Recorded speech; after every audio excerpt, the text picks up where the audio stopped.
5장 16절에서 29절 말씀입니다.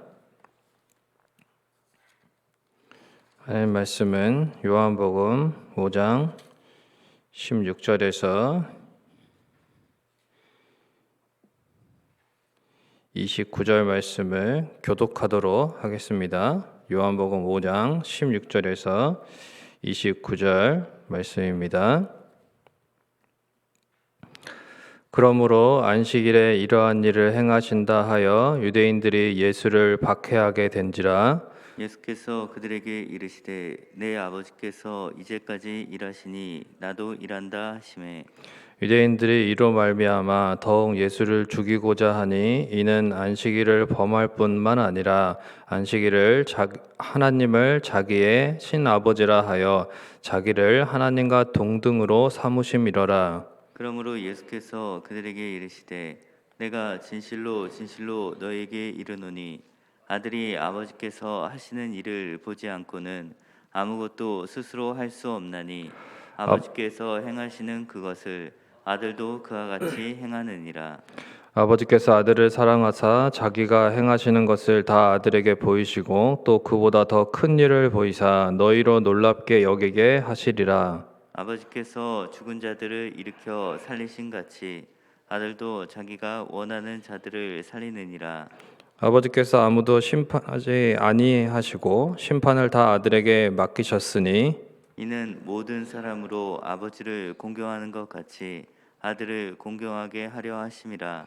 아들을 공경하지 아니하는 자는 그를 보내신 아버지도 공경하지 아니하느니라.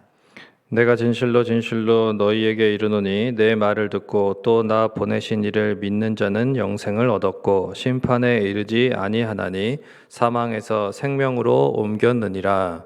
진실로 진실로 너희에게 이르노니 죽은 자들이 하나님의 아들의 음성을 들을 때가 오나니 곧 이때라. 듣는 자는 살아나리라. 아버지께서 자기 속에 생명이 있음 같이 아들에게도 생명을 주어 그 속에 있게 하셨고 또 인자됨으로 말미암아 심판하는 권한을 주셨느니라. 이를 놀랍게 여기지 말라. 무덤 속에 있는 자가 다 그의 음성을 들을 때가 오나니 선한 일을 행한 자는 생명의 부활로 악한 일을 행한 자는 심판의 부활로 나오리라. 아멘. 주일 새벽에도 또 나오신 우리 모든 성도님들 주님의 은혜와 평강이 함께 하시기를 축원을 드립니다. 오늘 이제 본문 말씀은 그러므로라고 해서 이제 시작을 합니다. 그래서 이제 어제의 본문하고 연결이 됩니다. 그러니까 5장 1절부터 10 이제 5절까지의 이 내용하고 이제 연결이 되는 거죠. 그래서 앞부분의 본문도 이제 함께 보면서 특히 오늘 말씀 가운데 이제 6절에서 18절의 말씀을 중심으로 전하도록 하겠습니다.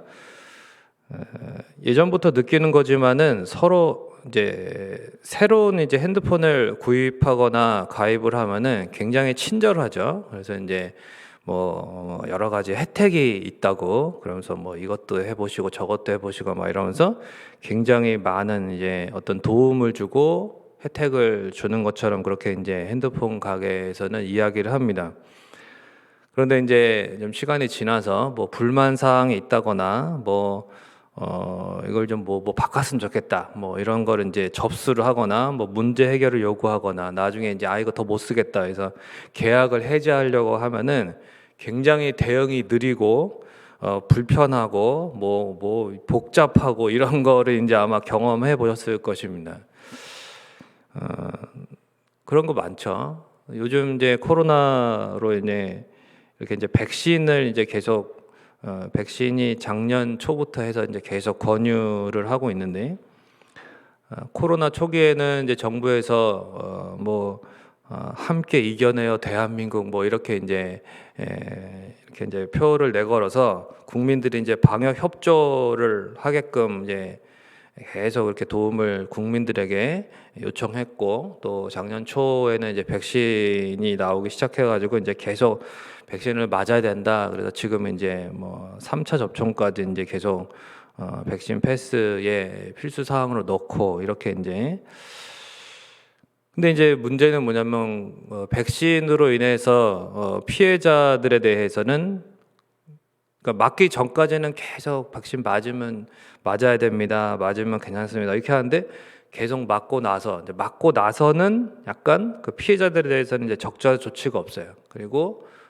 피해자들에 대해서는 이제 나 몰라라 하는 약간 태도를 당국에서 취하고 있어가지고 국민청원 그 게시판에 보면은 그쵸, 백신 부작용에 관련된 글이 이제 날마다 올라온다 그러죠. 아주 또 기사들도 많이 나오는데 이제 그런 것들이 참 어려운 것 같습니다. 사람들이 많이 힘들어하시고 또 우리 성도님들 가운데서 이제 백신으로 인해서 힘들어하는 분들도 있고, 그러니까 첫 모습은 굉장히 친절하고 자비롭고 그런데 나중은 굉장히 불친절하고 또 이렇게 냉정하고 좀 약간 나 몰라라 하는 이런 것들이 있습니다.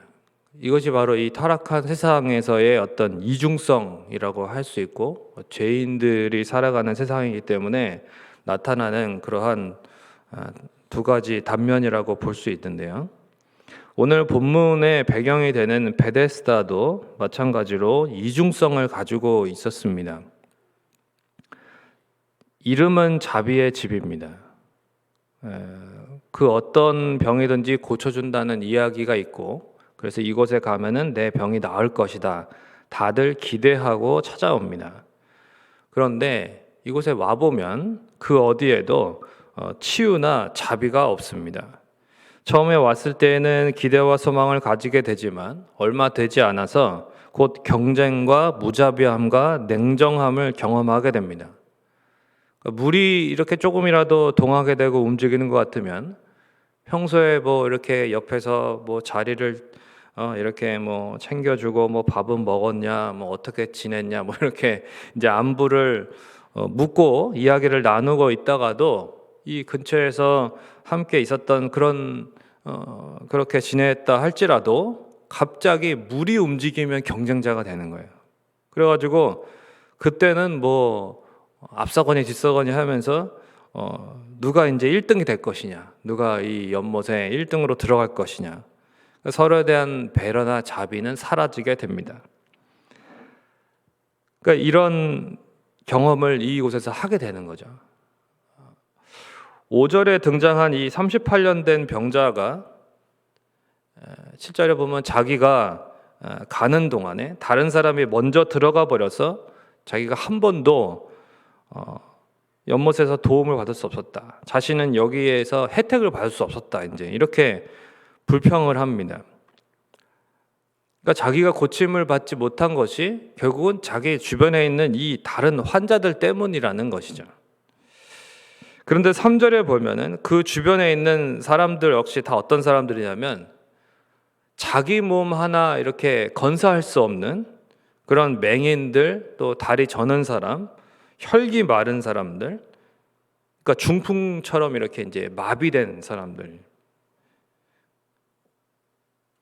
그러니까 이러한 그 상황 가운데에서 이 원망으로 가득 차 있고, 그리고 38년이나 어떤 실패와 좌절 가운데에서 살아온 이 병자를 주님께서 찾아와 주셔서 고쳐 주셨습니다. 그래서 일어나서 내 자리를 들고 걸어가라. 이렇게 말씀으로 고쳐주셨어요. 물에 들어갈 것도 없이 그렇게 주님께서 즉각적으로 그 자리에서 이 사람을 그렇게 고쳐주셨습니다. 이렇게 고침 받고 나서 이 사람한테 이제 어떤 유대인들이 안식일인데 너 왜 자리를 들고 이렇게 가냐? 이제 그 말은 뭐냐면 안식일이 지나고 나서 움직이던가 그러지. 왜 이제 이런 걸 했느냐? 그 당시에 이제 하나의 규정이죠. 주님께서 원하시는 그런 하나님이 애초에 안식일에 그 계명을 주실 때 그런 어떤 의미를 주신 것은 아닌데 이제 유대인들 안에서의 어떤 규정이 생긴 거죠. 옳지 않다 이렇게 막 유대인들이 그러니까 이 사람이 나를 낫게 한 그가 자리를 들고 걸어가라고 하더라. 이렇게 이제 책임을 전가하는 말을 합니다. 책임을 전가하는. 38년이나 고생하던 병을 고침 받았는데 참 어떻게 이렇게 말할 수 있을까 하는 생각이 들죠. 심지어는 잠시 후에 이제 예수님이라는 걸 또 알게 되죠. 그러니까 그 다음에 어떻게 하냐면 15절에 보니까 유대인에게 가가지고 자기를 고친 이가 예수라고 뭐 하는 겁니까? 이렇게 고자질을 하는 것입니다. 고자질을. 이 사람의 고침받음보다 더 안식일 규정에 대해서 중시하는 유대인들도 너무 하지만 고침받았으면 축하해주고 그러면서 잘됐다 이렇게 해주지는 못할 망정 유대인들이 막 왜 이거 자리를 들고 가냐 이렇게 이제 했는데 그것도 굉장히 너무한 거죠. 근데 그것도 참 인정머리 없는 거고 진짜 무자비한 건데 냉정한 건데 그 유대인들보다 더한 사람이 누구냐면 오늘 고침받은 이 사람입니다. 이 사람은 어떻게 자기가 고침받았음에도 자기가 은혜를 입고 자비를 입었음에도 불구하고 어떻게 이렇게 할 수 있는가. 그래가지고 오늘 이제 본문이 시작되는 이 16절에 그러므로 안식일에 이러한 일을 행하신다 하여. 그러니까 이게 무슨 말이냐면 15절까지 있었던 일들 가운데 특별히 이 고침받은 사람이 이제 유대인들한테 가가지고 아까 내가 뭐 이거 들고 간다고 뭐라 했는데 그거 내가 그런 게 아니라 바로 이 예수가 나를 고쳐가지고 내가 이걸 들고 간 거다. 이렇게 이제 고자질을 한 겁니다. 예수가 나를 이렇게 했다. 그래가지고 안식일에 이러한 일을 행하신다 하여서 16절에 유대인들이 예수를 박해하게 됐다 그랬습니다. 그러니까 예수님께서 박해받기 시작하고 그리고 나중에 이제 17절에 이제 예수님이 이렇게 이제 말씀하시고 16절에 보니까 더욱 예수를 죽이고자 하니 이렇게 이제 예수님을 박해하고 죽이게끔 이렇게 이제 계기가 바로 이 고침받은 사람이 예수님을 고자질하는 그러한 일을 통해서 이제 이러한 오늘 본문의 내용이 이제 시작되는 것입니다. 어떻게 이럴 수가 있는가? 사실 조금 볼 때에 마음이 불편했는데 그러나 이것이 바로 타락한 이 세상을 살아가는 어둠 가운데 있는 죄인들의 실상이다. 이것을 요한복음은 처음부터 이야기를 했습니다. 요한복음 1장 5절에 보면은 이렇게 말씀하셨습니다. 빛이 어두움에 비치되 어두움이 깨닫지 못하더라 그랬습니다. 빛을 비추어 줘도 모르는 거예요. 이게 빛이라는 거를. 그리고 오히려 이렇게 눈을 가리면서 싫어하는 것입니다. 낫더라 이거죠. 어둠 가운데 오래 있다 보면 빛이 비치면 이렇게 싫은 거죠. 갑자기. 깨닫지만 못하는가? 구원에 비치고 치유에 비치고 이게 생명의 빛인데 영접하지도 않았다는 거예요. 그렇죠? 영접하지도 않고 멸시하고 심지어는 요한복음 3장 20절에 보면 그 빛을 미워했다 그래서 미워했다. 빛이 너무 싫은 거예요. 그래서 나중에는 어떻게 합니까? 그 빛을 미워하다 보니까 못 박아서 죽이는 거죠. 그게 바로 이 유대인과 오늘 본문에 등장하는 이런 사람들의 모습입니다. 그러니까 이제 예수님께서 나중에 이제 이 오늘 본문 후반부에 말씀하시는 것은 결국은 이러한 반응들이 왜 있느냐? 이들이 나를 받아들이지 않는 것은 나를 보내신 이를 하나님 아버지를 받아들이지 않는 것이고 그 나를 영접하지 않는 것은 우리 하나님 아버지를 영접하지 않는 것이고 그렇게 이제 말씀하시는 것입니다. 그러니까 결국은 심판이 놓여 있는 것이고 나중에 최후의 심판이 있다. 생명의 부활이 있고 그 다음에 영원한 그런 심판의 부활이 있다. 이런 부분들을 이제 주님이 말씀하시면서 진정으로 예수 그리스도를 어떻게 대해야 되는가? 예수 그리스도의 그 빛을 비춤 받은 자가 어떠한 삶을 살아야 될 것인가? 어떻게 반응해야 될 것인가에 대해서 말씀하십니다. 예수님에 대한 반응이 가장 중요하다는 거죠.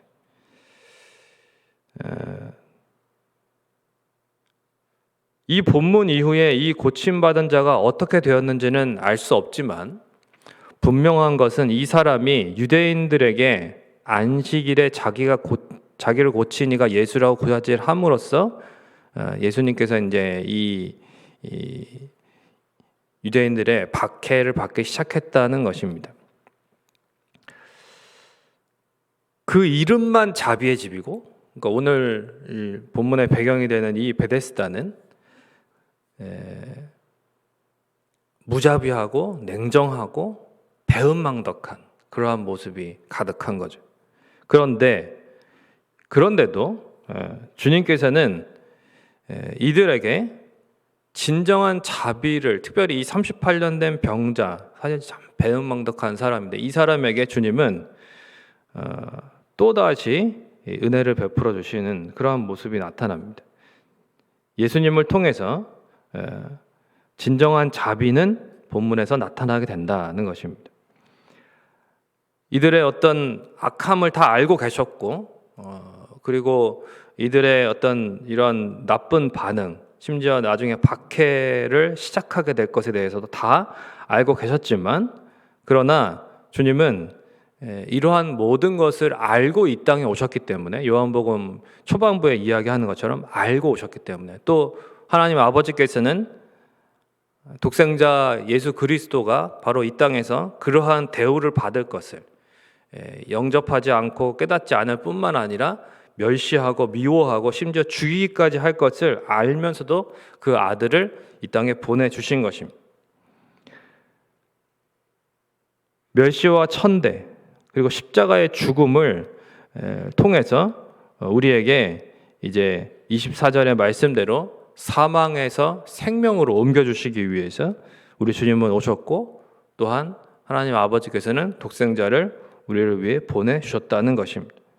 이걸 다 아시면서도, 이럴 것을 다 아시면서도 이렇게 우리를 위해서 해주신 것이죠. 이것이 바로 진정한 자비입니다. 자비. 알면서도 이렇게 하신 거예요. 말씀을 맺겠습니다. 오늘 본문을 통해서 우리는 우리 주님이 어떠한 분이신지 보게 됩니다. 우리 주님은 다 아십니다. 나다나엘도 아셨죠?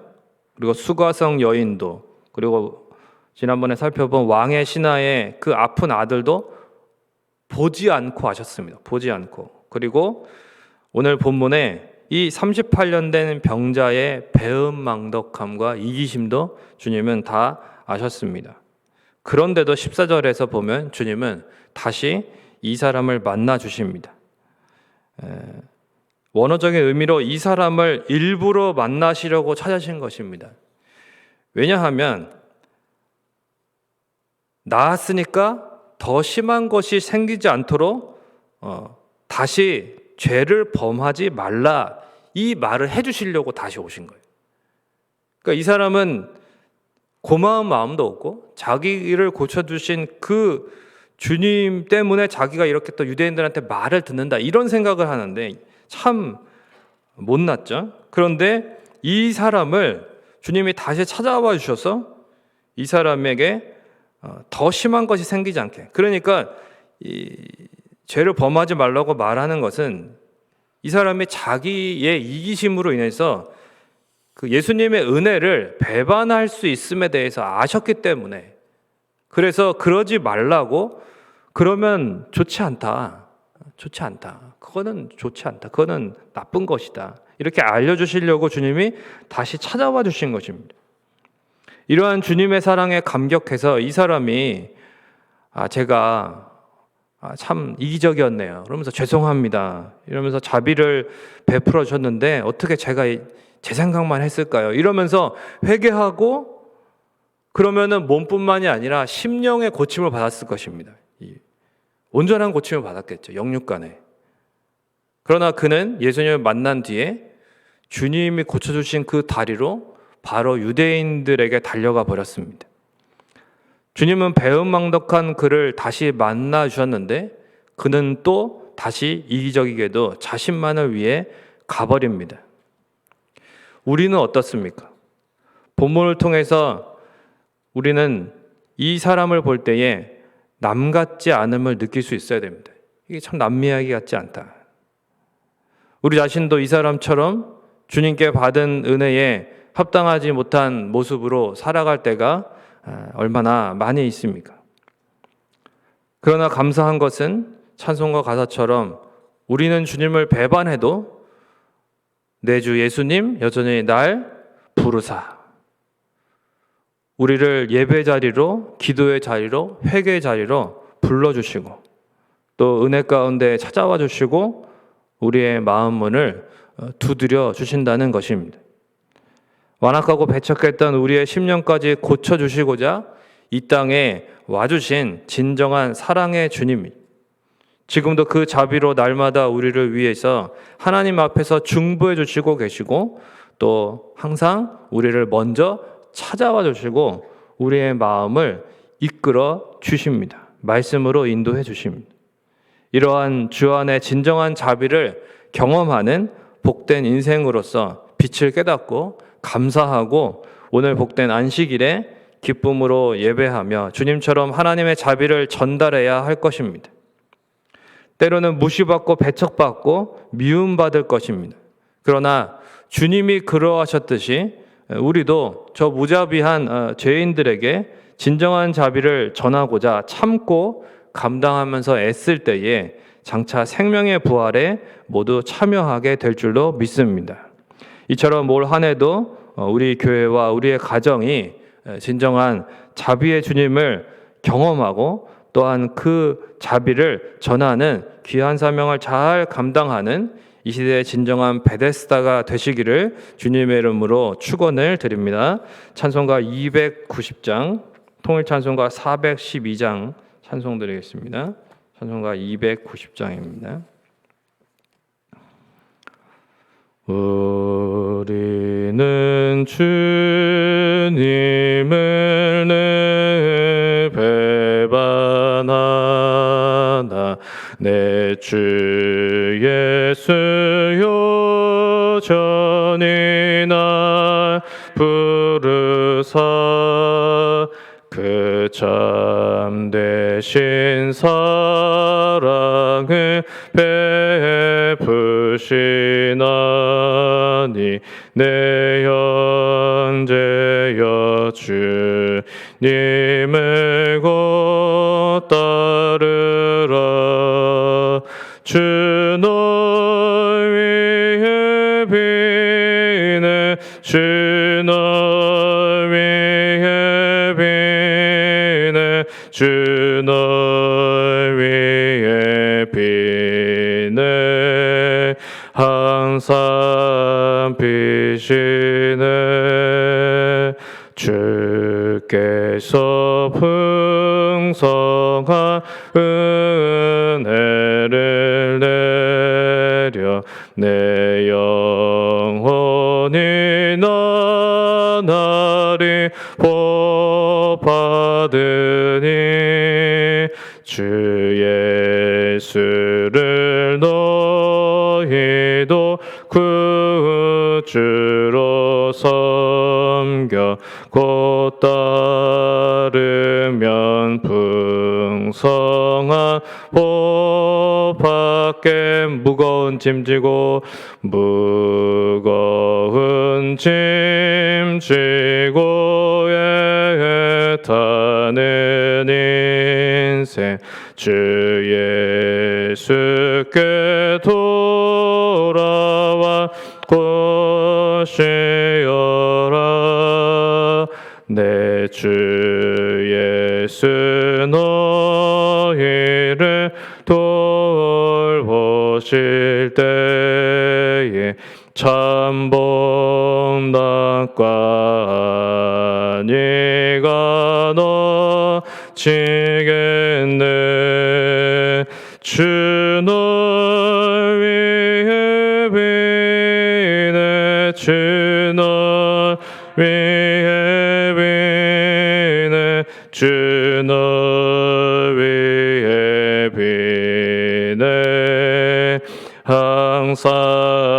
빛이네. 이제 우리 같이 기도하겠습니다. 우리 주님께서는 끝까지 제 아들을 사랑하셨다고 그랬고, 정말 한없는 자비를 주님은 우리에게 베풀어 주시는 분이십니다. 그래서 우리도 그 주님의 자비를 의지해서 이 자리에 나왔을 뿐입니다. 우리가 날마다 부족하고 연약하고, 또 우리가 그 은혜에 또한 잊고 살아갈 때가 많이 있지만은, 그러나 우리는 주님을 날마다 만날 수 있고, 주님께서 우리를 먼저 찾아와 주시는 그 자비 가운데 살아갑니다. 오늘 이 시간에도 주님의 자비를 통해서 우리의 심령이 회복되게 하시고, 또 그 회복된 은혜 가운데, 그 자비 가운데 또 우리가 하나님 또한 저들을 섬길 수 있는 인생 가운데에 또한 완악하게 살아가는 다른 죄인들을 주님의 자비로 또한 이끌게 하시고, 또한 주님의 자비 가운데에 또한 우리 교회가 더욱 은혜의 집으로, 자비의 집으로 이 세상의 많은 죄인들을 구원하는 또한 귀한 사명을 잘 감당할 수 있도록 또한 개인적인 기도 제목을 가지고 기도하시다가 돌아가시겠습니다. 기도하겠습니다. 좋으신 아버지 하나님, 은혜와 사랑을 감사합니다. 우리는 참으로 주님의 그 은혜를 잊고 살아갈 때가 많이 있지만은, 주님께서는 우리에게 날마다 먼저 찾아와 주시고 우리를 포기하지 아니하시고 하나님 아버지 다시금 그 자비로 인도하심을 감사를 드립니다.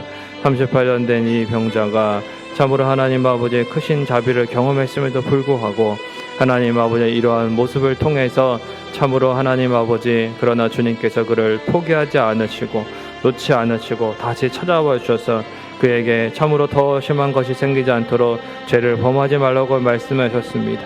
그러나 그는 또다시 주님을 고자질하는 그러한 모습을 통해서 하나님 아버지의 인생이 얼마나 참으로 어리석은지, 참으로 우리가 얼마나 참으로 죄악되고 이기적인지를 다시 한번 보게 됩니다.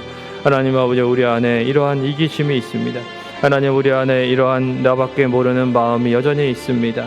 순간순간마다 하나님 아버지 이렇게 자기중심적으로 변하지만은, 그러나 주님은 우리를 놓지 아니하시고 다시 찾아와 주시고 자비와 긍휼로 대해 주시니 감사를 드립니다. 이 시간에도 주님의 자비를 의지하여 나아갈 때에 우리의 심령을 정결하게 하시고 주님 회복시켜 주시고 주님 앞에서 바로 이끌어 주시기를 간절히 원합니다.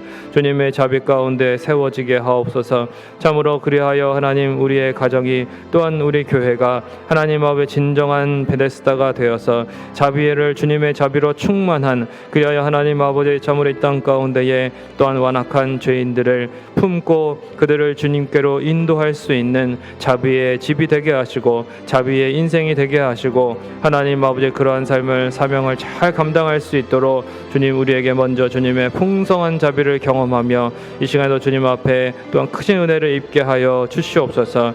주님만을 바라봅니다. 이 새벽에도 주님 앞에 나왔을 때에 모든 심령이 회복되게 하시고 하나님의 은혜 가운데 바로 세워지며, 또한 하나님 아버지 이 진정한 베데스다에서 하나님 아버지의 크신 자비와 긍휼을 경험하고 하나님 온 성도가 참으로 회복됨으로 말미암아 세상에 나아가 하나님 아버지 참으로 이 완악하고 무자비하고 냉정한 세상 가운데에서 하나님 자비를 실천하며 주님의 자비를 전하며 우리 주님을 드러내며 살아갈 수 있도록 인도하여 주시옵소서. 이 새벽에도 주님 앞에 간구하는 것마다 주님 참으로 연락하여 주시고 선하게 응답하여 주시옵소서. 주님만을